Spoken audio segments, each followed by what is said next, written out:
میری عزیز بچیوں، میرا سینہ درد سے بھر جاتا ہے جب میں اپنی بچیوں سے، خاص طور پر خواتین سے مخاطب ہوتا ہوں۔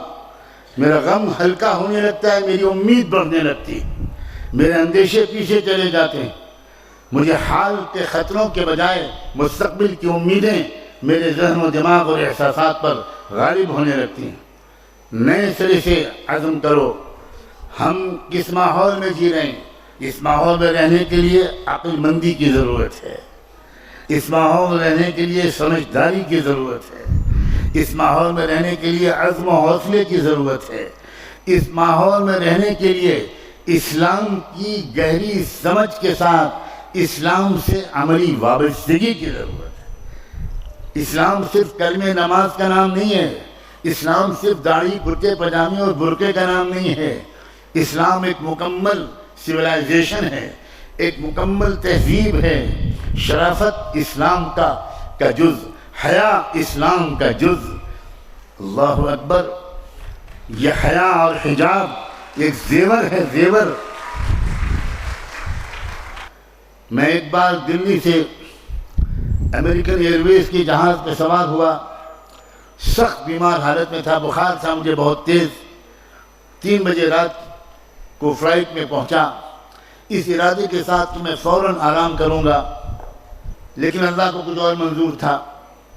مجھے جو سیٹ ملی جہاز میں، اس میں بغل کی سیٹ پر ایک سردار جی، ایک سکھ بھائی جو فرینکفرٹ سے آ رہے تھے اسی فلائٹ سے، اور ان کے آس پاس کی سیٹیں خالی تھیں، تو وہ تو شاید خوب سو چکے ہوں گے، اور وہ ایک کمپنی کی تلاش میں تھے کہ کوئی آئے میرے پاس سیٹ پر بیٹھے گا تو میں اس سے باتیں کروں گا۔ تو وہ سردار جی جو تھے انہوں نے فوراً بات چیت چھڑی راجنیتک حالات پر۔ تو میں نے ان سے موضوع گفتگو کو بدل کر اسلام پر گفتگو شروع کر دی، اس طرح کہ شاید وہ شروع میں فیل نہ کریں، لیکن تھوڑی دیر کے بعد انہوں نے لمبی لمبی جمائیاں لینی شروع کر دیں۔ اس کا مطلب یہ تھا کہ وہ بور ہو رہے ہیں اور he is not interested at all, یہ اسلام کے بارے میں سننا نہیں چاہتے۔ لیکن میں بھی بولے چلا گیا، بولے چلا گیا، بولے چلا گیا۔ مارکیٹنگ کرنے والے کو تو یہ سکھایا جاتا ہے، لیکن اللہ کو کیا منظور تھا؟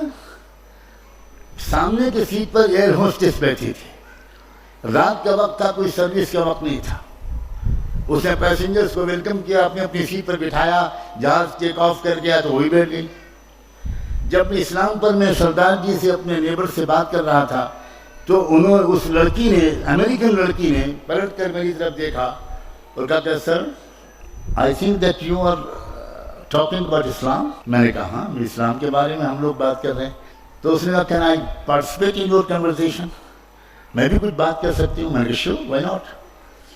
تو اس نے کہا کہ میں اسلام کے بارے میں 1 سال سے غور کر رہی ہوں، آپ غور کرو، سوچو اندر اندر ہو کیا رہا ہے دنیا میں۔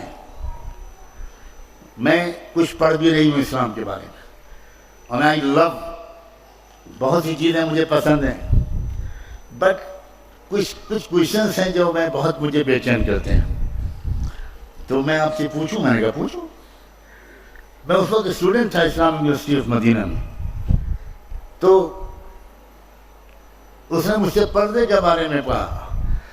اس نے کہا کہ مجھے سمجھ نہیں آتا کہ یہ 50% آف پاپولیشن کو آپ کنفائن کر دیتے ہیں بیہائنڈ 4 walls، تو انسانی ڈیولپمنٹ میں یہ بہت بڑی رکاوٹ نہیں ہے؟ تو میرا ایک مزاج ہے، مجھے میرے بزرگوں نے یہ سکھایا کہ جب تم سے کوئی سوال کرے تو تم اس وقت اللہ کی طرف متوجہ ہو کر چپکے چپکے دعا کرنا، سوال بھی سنتے رہنا، اور دعا یہ مانگنا کہ اللہ اس کا جو سب سے اچھا جواب ہو وہ آپ میرے دل میں اتار دیجئے، میں تو کچھ جانتا نہیں ہوں۔ سبحانک لا علم لنا الا ما علمتنا انک انت العلیم الحکیم۔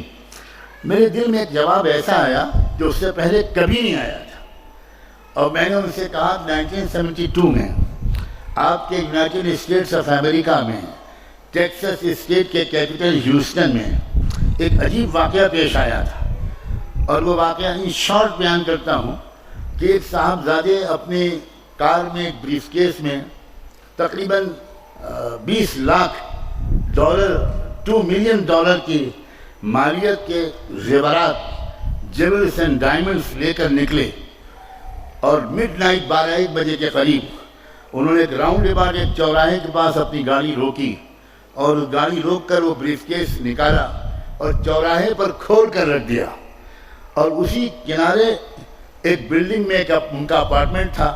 انہوں نے گاڑی پارک کی اور اوپر چلے گئے اور اپنی بالکنی سے واش کرنے لگے کہ اب دیکھیں میرے بریف کیس کا کیا ہوتا ہے. تھوڑی دیر کے بعد کوئی اور صاحب آئے، انہوں نے دیکھا، گاڑی روکی، ادھر ادھر دیکھا، کوئی نہیں ہے. بریف کیس کو دیکھا، سوچا کہ $20 لاکھ مجھے اس طرح مل رہے ہیں یا اپروکسیمیٹلی. انہوں نے جلدی بریف کیس اٹھایا اور گاڑی میں رکھی اور بھاگ گئے. اس نے نمبر نوٹ کر لیا مالک نے اور پولیس کو انفارم کیا، اور اگلے چوراہے پر پولیس نے ان کو ریڈ ہینڈڈ پکڑ لیا. کیس چلا. امریکن ٹیکسس ہائی کورٹ نے جو فیصلہ کیا، میں نے اس امریکن ایئر ہوسٹس کو وہ ججمنٹ کا خلاصہ سنایا کہ میں نے ریڈرز ڈائجسٹ میں وہ قصہ پڑھا تھا. ہائی کورٹ کا فیصلہ یہ تھا کہ اصل کرمنل وہ نہیں ہے جس نے چوراہے پر سے بریف کیس کو اٹھایا ہے. اصل کرمنل وہ ہے جس نے پروٹیکٹڈ پراپرٹی کو اوپن کر کے چوراہے پر رکھ دیا. یہ آپ کے ہائی کورٹ کا ججمنٹ ہے. تو وہ تھوڑی دیر کے لیے پزلڈ ہو گئی. میں نے کہا کہ آپ سمجھیے کہ آپ کے سوال کا جواب ہے. تو کہنے لگی کہ can you please explain it a little further. میں نے کہا سیدھا بات ہے، اسلام کے نزدیک ہر فیمیل، ہر لڑکی اور ہر عورت بلینس آف ڈالرز کی قیمت کی ڈائمنڈ اینڈ جیول ہے. It should be protected. It should be protected. اب اگر کوئی لڑکی، کوئی عورت وہ اپنے آپ کو اوپن کر کے پیش کرتی ہے تو امریکن کورٹ کے مطابق جو لڑکا ٹیز کرتا ہے، جو لڑکا سیٹی بجاتا ہے، وہ مجرم نہیں ہے. مجرم وہ لڑکی ہے جس نے انوائٹ کیا ہے کہ آؤ گنڈو، آؤ سماج کے خراب لوگوں، مجھ پر بری نظر ڈالو. میری پردہ نشین باحیا اور باحجاب بچیوں، جانتی ہو ایک اسلام کے قانون کی تشریح کا کیا جادوئی اثر ہوا؟ She was in tears. رونے لگی وہ، اور وہ کہنے لگی کہ اب کراچی ایئرپورٹ آ رہا ہے، میں تو اب آپ تو اتر جائیں گے، آپ کو یہاں سے فلائٹ چینج کرنی ہے، اور میرے پاس تو 4-5 سوال اور بھی ہیں. آپ کے اس سوال نے تو مجھے مسمرائز کر دیا آپ کے جواب نے. میں بالکل مطمئن ہوں کہ پردے کے بارے میں. But what about my other questions? میں نے کہا دیکھو میں ایک اسٹوڈنٹ ہوں، میرے پاس اپنا کوئی فون بھی نہیں ہے، میں ہاسٹل کے چیف وارڈن کے آفس کا نمبر دیتا ہوں، آپ مہینے میں 1-2 بار مجھے کال کرنا، اگر میں مل سکوں گا تو ملوں گا، جواب دوں گا. اور اگلے 7 مہینے تک وہ مجھے ہر مہینے 1-2 سوال کرتی رہی، اور میں اپنی علم کے مطابق جواب دینے کی کوشش کرتا رہا. اور چونکہ میں مدینے میں تھا تو جواب دینے سے زیادہ میں مسجد نبوی میں اس کے لیے ہدایت کی دعا کرتا تھا. 27ویں رمضان کی تاریخی رات تھی، وہاں رات تھی اور مدینے میں دن تھا، جمعے کا دن تھا. اس نے مجھے فون کیا، اس نے کہا مولانا میں نے اس وقت کوئی سوال کرنے کے لیے فون نہیں کیا ہے. I want to give you a very happy news. Right now میں شکاگو کی اسلامک سینٹر میں بیٹھی ہوں اور میں نے ابھی محمد مصطفیٰ کا دامن تھاما ہے.